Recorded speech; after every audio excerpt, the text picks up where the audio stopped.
When you're the greatest fighter in the world today, they got a name for you. They don't call you a great fighter, they call you Chael Sonnen. Beat me if you can. Chael Sonnen est l'un des combattants les plus mythiques de l'UFC. Il est le seul combattant à avoir jamais réalisé le palmarès de 50 victoires pour 0 défaite. Ou presque. Grâce à son trash talk inoubliable, on a pu voir naître l'une des rivalités les plus mythiques de l'organisation. There's this dirtbag named Anderson Silva. When Anderson Silva walks into a room, you could hear a rat piss on cotton. Et pourtant, cette carrière folle tient seulement grâce à une seule promesse que Chael va tenter de tenir tout le long de sa vie. Voici l'histoire de l'un des combattants les plus iconiques de l'UFC, un homme qui derrière son personnage provoquant cache en réalité un cœur brisé. Voici l'histoire de Chael the American Gangster Sonnen.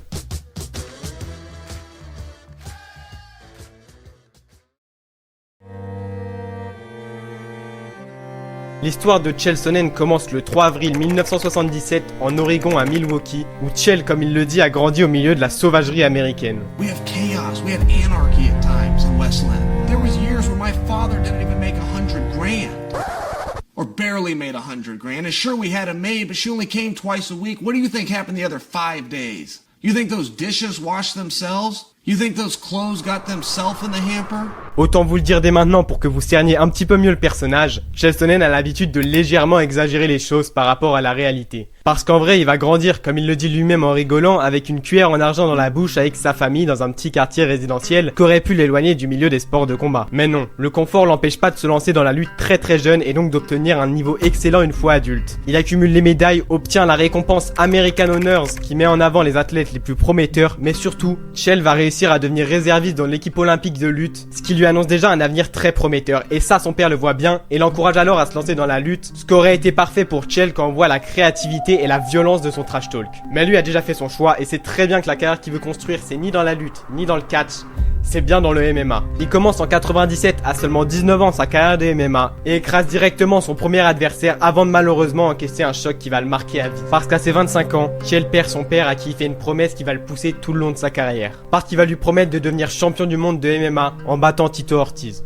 Sonnen donne tout ce qu'il a pendant plus de 3 ans et obtient un palmarès de 14 victoires pour 6 défaites, ce qui lui permet de rentrer officiellement dans l'UFC dès octobre 2025 en affrontant Renato Sobral sur une série de 8 victoires consécutives. Et malheureusement pour Chael, il se fait soumettre dès le deuxième round par un triangle, qui va terriblement frustrer Chael qui revient en avril 2006 en écrasant Trevor Pranglais par décision unanime après 3 rounds de domination, ce qui lui permet de souffler quelques temps avant de devoir encore une fois s'avouer vaincu quand il affronte Jeremy Horn. Il a déjà battu 2 fois et le soumet dès le deuxième round pour leur 3e rencontre, inscrivant une 2e défaite sur ses 3 combats à l'UFC qui va donc le virer, mais pas pour autant le démotiver parce qu'il compte bien réaliser la promesse qu'il a faite à son père. Il recombat dans des organisations moins populaires comme le Bodo Fight et remporte ses 5 combats suivants dont 4 par finish, lui permettant de rentrer au WEC, une vraie grosse organisation de MMA où Chael pourrait tenter de réaliser sa promesse, et bien plus tôt qu'il s'y attendait parce qu'il obtient directement un title shot contre l'invaincu Paulo Filho. Chael réussit quand même à dominer son adversaire dans les 10 premières minutes, mais en toute fin de round, il se fait prendre dans un armbar qu'aurait fait taper n'importe qui. Mais pas Chael, parce que lui il a vu qu'il restait que 7 minutes avant la fin du round. Alors il se débat et hurle sans savoir que ses hurlements allaient être interprétés comme un abandon par l'arbitre,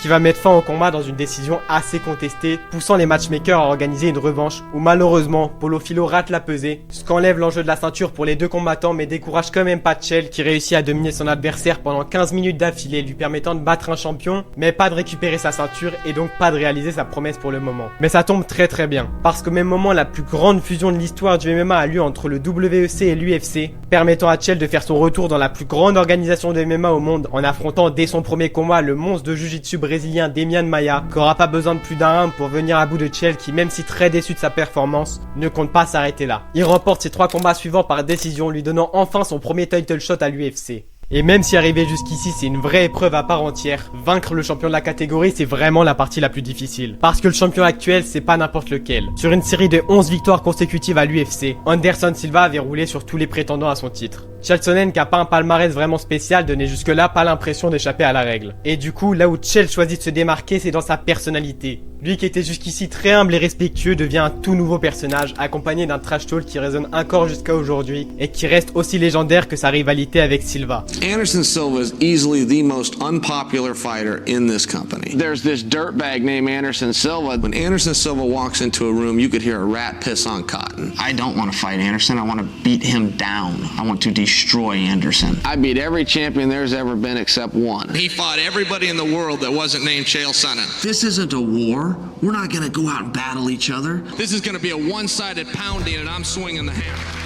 Et après des semaines de trash talk à sens unique vu que Silva parle pas anglais, c'est le moment d'assumer pour Sonnen. Et il est plus dominant que jamais. Il brise Silva dans toutes les disciplines qu'il choisit. Striking, lutte ou sol, Sonnen roule sur le champion comme jamais jusqu'au 5e round, dans lequel Chael entre en sachant qu'il lui reste plus qu'à pas faire d'erreur dans les 5 prochaines minutes avant d'enfin réaliser la promesse qu'il a faite à son père. Mais là vous le voyez venir, Silva à seulement 2 minutes de la fin du combat verrouille un armbar qui arrache la ceinture que Chael se voyait déjà enrouler autour de sa taille.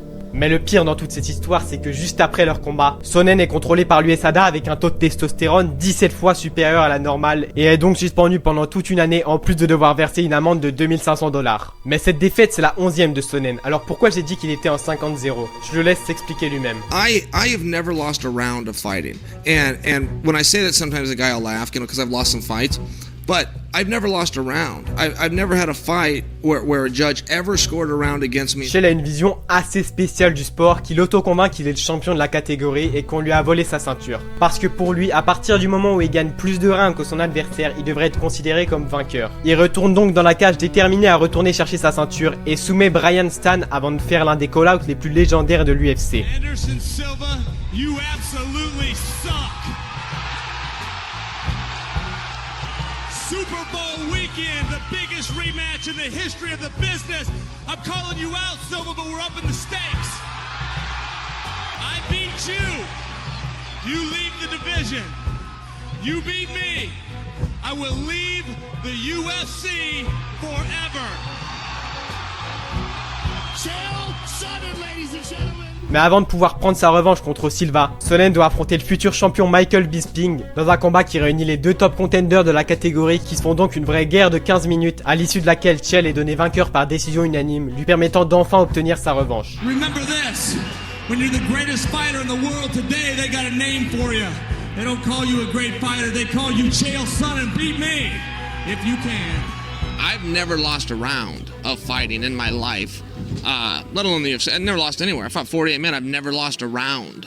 Never had a round go against me. Et près de 2 années après leur combat qui est resté mythique dans les yeux de tous les fans, Chael Sonnen et Anderson Silva s'affrontent enfin pour la 2e fois, ce qui va donner naissance à des échanges devenus légendaires. Champion versus icon, myth versus legend.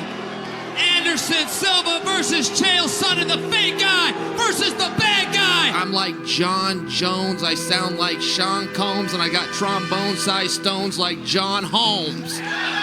If on 7-7 I don't win the world championship, my entire journey is a colossal failure. Ce combat est alors vu comme l'un des plus grands affrontements de l'histoire de l'UFC. Et pas seulement à cause du trash talk hyper divertissant de Sonnen, mais aussi parce que dans toute la carrière de Silva, actuel numéro 1 pound for pound, Chael est le seul à l'avoir jamais mis en difficulté.